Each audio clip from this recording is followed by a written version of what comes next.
పదే పదే గొడ్డలి పార్టీ అని వైఎస్ఆర్సీపీని అనడం, గొడ్డలి పార్టీ అధ్యక్షుడిని జగన్మోహన్ రెడ్డి గారిని అనడం. వాస్తవం అధ్యక్ష ఇది.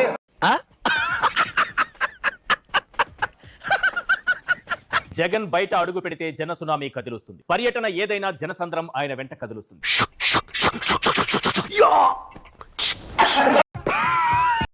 ఓకే, సెకండ్ అండి.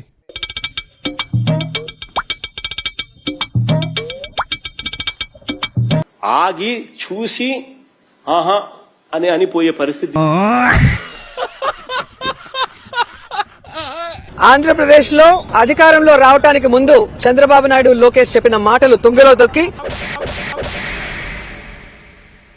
నా సిపిఎస్ మనం అధికారంలోకి వచ్చిన వారంలో చేపించేస్తాను. వినండి. 2,30,000 ఉద్యోగాలు రిలీజ్ చేస్తాను అని చెప్పి మీ అందరికీ కూడా నేను మాట చెప్తా ఉన్నా.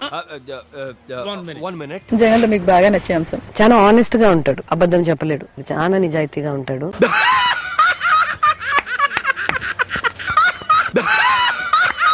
మెరిట్ లో ఉన్న వాళ్ళకి ఉద్యోగాలు ఇవ్వకుండా అనర్హులకి పట్టం కట్టిన విధానం మీద సిబిఐ ఎంక్వైరీ జరగాలి. రోజా పువ్వేమో వాసన, రోజా నూరేమో గబ్బు. మెగా డిఎస్సి లో ఎవరైతే అన్యాయం అయిపోయారో అర్హులైన వారు, వారికి ఉద్యోగాలు ఇవ్వాలి అని చెప్పి డిమాండ్ చేస్తూ, మరి మీరు అధికారంలో 5 సంవత్సరాలు ఉన్నారు కదా, ఆ 5 సంవత్సరాలు గుడ్డి గుర్రాలకు పళ్ళుదోమేరా?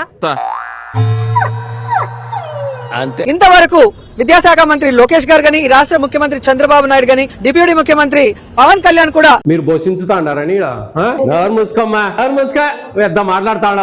ఇంతవరకు ఈ మెగా డిఎస్సి లో దగాపడ్డ వాళ్ళని పిలిచి మాట్లాడి వాళ్ళకి న్యాయం చేయకపోగా, సిబిఐ ఎంక్వైరీకి పిలుపునివ్వకపోగా, అరవటం ఆపకపోతే ఎరగొడతాను. జగన్ ప్రభుత్వంలో కూడా ఖాళీలు ఉన్నాయి. మాకు అప్పుడు సోషల్ కి ఎన్ని ఇచ్చారంటే 4-5 పోస్టులు ఇచ్చారు సార్. ఈయన హయాంలో 61 పోస్టులు మాకు ఇచ్చారు.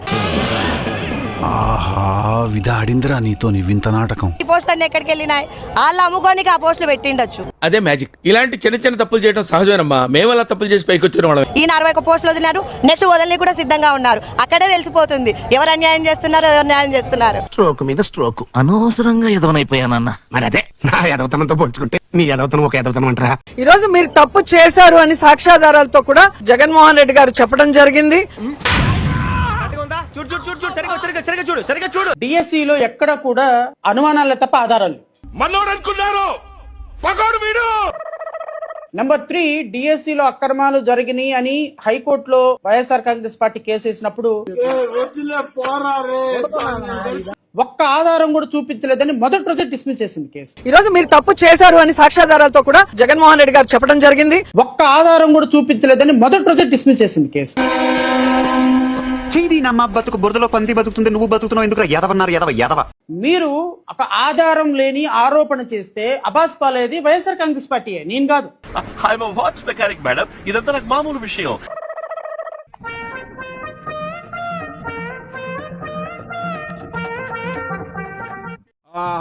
వచ్చిందయ్యా వయ్యారి. పెట్టారు, దేనికి పంపాలని ఒక పథకం ప్రకారం ముందుకు వెళ్లారు. కానీ విడుదల రజని న్యాయ పోరాటం చేస్తూ ముందుకు వెళ్తున్నారు. అయితే ఆయన ఈ రోజు ఇప్పటికి కూడా ఆయన దిగి వస్తున్నాడు, కానీ నువ్వేదో ఓవర్ యాక్షన్ చేస్తున్నావు.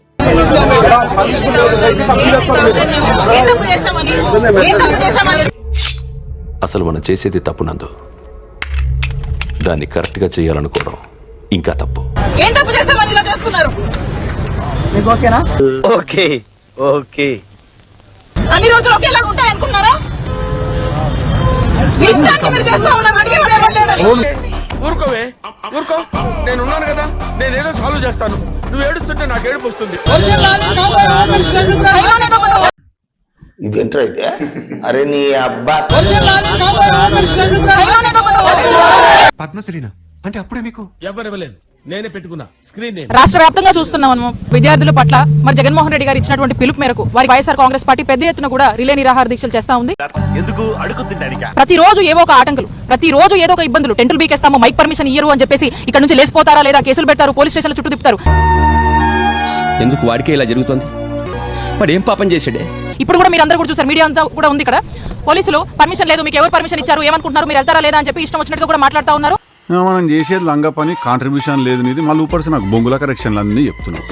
మేము రాజకీయాల కోసం ఈ కార్యక్రమం చేయట్లేదు, మేము యువత కోసం, విద్యార్థుల కోసం, వారి యొక్క భవిష్యత్ కోసం మేము చేస్తా ఉన్నాము. జోక్ భలే ఉండదన్నా, నేను ఆఖరి జోక్ ఇదేనేమా. డిఎస్సిలో స్కామ్ జరిగింది, డిఎస్సిలో జరిగినటువంటి ఏవైతే అక్రమాలు ఉన్నాయో ఒక చోట పిల్లలు ఒక చోట మేము చచ్చి బతికి కష్టపడి లైన్ అక్షరము చదివితే నీచులు ఎప్పుడు నీచంగానే మాట్లాడతారు రావు గారు, మీకు తెలియదే ఉంది. మీరు కానీ మెగాడి ఎస్సీ ఇది కానే కాదు, ఇది ఒక మెగాడి ఎస్సీ చరిత్రలోనే నిలిచిపోయేటట్టు. ఏమో సార్ నాకు కనపడదు.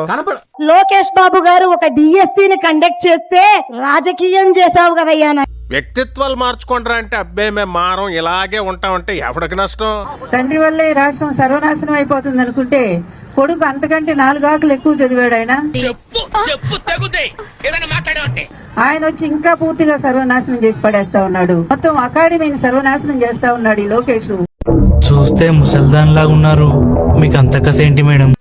ప్రభు హరి రామ్ కృష్ణ రాధం జగన్మోహన్ రెడ్డి ఎవరన్నా నా పెట్టి అన్నా నీ పొజిషన్ నా పొజిషన్ వచ్చింది. నన్ను సజ్జలు ఏమంటాడు, జగన్మోహన్ రెడ్డి గారు ఉన్నప్పుడేమో నువ్వు నా బిడ్డలు అంటుడివి, నువ్వు పార్టీకి చిన్న పెద్ద షర్టు నీకు ఎందుకమ్మా అని చెప్పి వాటర్ బాటిల్ ముద్దేసి ఇచ్చి కాఫీ చేతిలోకి ఇచ్చినాడు. మందులో 1,00,000 అంటాం, పొద్దునని గుర్తుంటాయి ఏంటి, రాత్రి తాగింది బ్రాండే గుర్తుండదు. ఇక్కడ ఆపారు, పైకి పోయినా పైన ఉన్నాడు, చూశాడు, నన్ను చూశాడు, కూర్చోమ్మా 2 నిమిషాలు అన్నాడు. ఈ అడుగు తినే వాళ్ళకి వేళాపాడా లేదు. గంట అయింది, 2 గంటలు అయింది, 3 గంటలు అయింది, 3:30 గంటలు అయింది. పొద్దు నుంచి ఉన్నాడు అతను. అయ్యి బాబోయ్ బలటోడురా, ఆడు మనకి బాగా కావాల్సిన కూర్చోబెట్టు 3:30 గంటలకు బయటకు వచ్చిండు ఆయన రూమ్ లోంచి. అన్నా అని విష్ చేద్దామని పోయినా, పోతే ఎదురుగా వచ్చి ఎవరు నువ్వు అన్నాడు. ఏమిటండి మీరు మాట్లాడేది? అన్నా అని విష్ చేద్దామని పోయినా, పోతే ఎదురుగా వచ్చి ఎవరు నువ్వు అన్నాడు.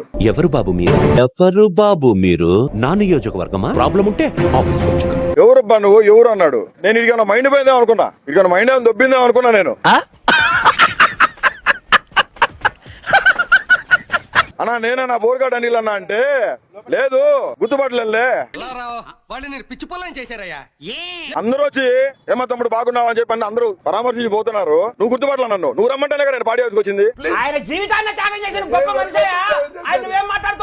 మళ్ళీ 40 నిమిషాలు కూర్చోబెట్టాడు. 4:30 గంటలు కూర్చున్నాక లోపలికి పిలిచిండు. ఎందుకు వచ్చినావు అమ్మా అన్నాడు.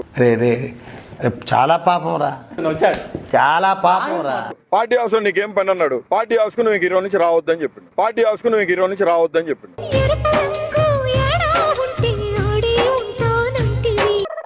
1924 మధ్యలో వైసీపీ అధికారంలో ఉన్నప్పుడు కన్ను మిన్ను కానరాకుండా విధంగా మదంతో అహంకారంతో ఆయన మాట్లాడిన మాటలు ఎవరు మర్చిపోలేదు.